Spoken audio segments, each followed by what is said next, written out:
کبوتر اور بطخ کی کہانی۔ ایک خوبصورت جھیل کے کنارے ایک کبوتر اور ایک بطخ رہا کرتے تھے۔ دونوں کی دوستی بہت گہری تھی۔ کبوتر ہوشیار اور تیز اڑان بھرنے والا تھا، جبکہ بطخ پرسکون، صابر اور پانی میں مہارت رکھتی تھی۔ دونوں روزانہ ملاقاتیں کرتے، باتیں کرتے اور اپنے دن کی رواداری سناتے۔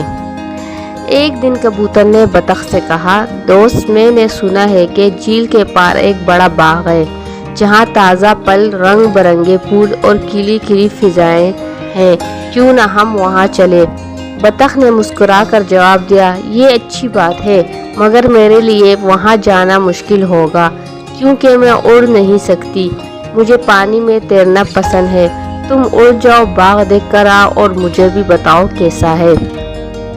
کبوتر باغ کی تعریف سن کر بےتاب ہو گیا اور وہ اڑا اور باغ کی طرف روانہ ہو گیا۔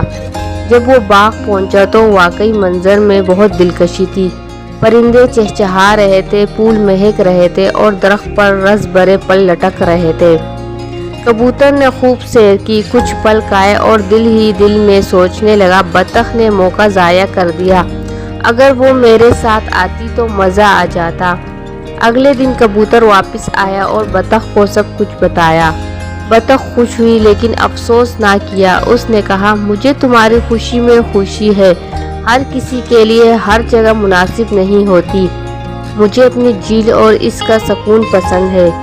چند دن بعد جھیل میں شکاری آ گئے، جال بچھائے گئے اور کئی پرندے پکڑے گئے۔ بطخ نے فوراً پانی میں چھپ کر خود کو بچا لیا، لیکن کبوتر جو قریبی درخت پر بیٹھا تھا ایک شکاری کے جال میں پھنس گیا۔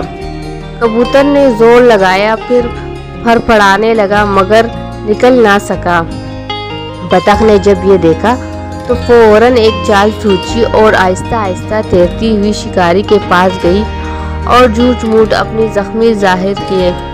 شکاری نے جب اسے دیکھا تو وہ کبوتر کو چھوڑ کر بطخ کو پکڑنے کے پیچھے بھاگا۔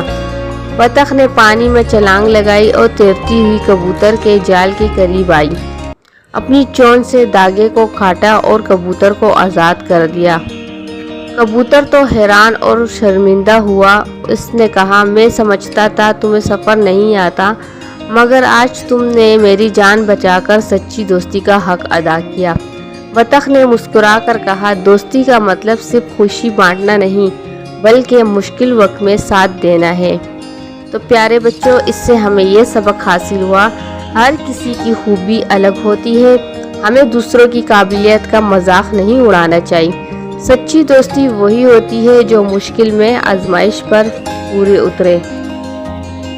تو ہمیں بھی اپنی دوستیوں کا اسی طرح اچھے سے خیال رکھنا چاہیے، اور جب بھی ہمیں ایسے کچھ ضرورت پڑے تو ہمیں اپنے آس پاس کے دوستوں کی مدد ضرور کرنی چاہیے، کیونکہ کبوتر تو اپنی اڑان پر زیادہ فخر کر رہا تھا کہ میں تو اڑ سکتا ہوں اور بطخ اڑ بھی نہیں سکتی، لیکن اس کے باوجود بطخ کا دل کتنا بڑا تھا اور اس نے اس کی ہر خوشی میں اپنے آپ کو خوش ظاہر کیا، اور جب اس طرح کی اس پر مصیبت آئی تو اس پر بھی یہ پیچھے نہیں ہٹی اور کبوتر کی بھرپور مدد کی۔ تو ہمیں بھی اپنے آس پاس اس طرح دیکھنا چاہیے، جو ہمارے اچھے اور قریبی دوست ہیں تو ضرورت کے ٹائم ہمیں اس سے پیچھے نہیں ہٹنا چاہیے۔ تو یہ کہانی جو ہے بطخ اور کبوتر کی، یہ پیار محبت ظاہر کرتی ہے اور ہمیں اس پر عمل کرنا چاہیے۔ پھر ملیں گے ایک اچھی سی کہانی کے ساتھ، تب تک کے لیے اجازت دیجیے۔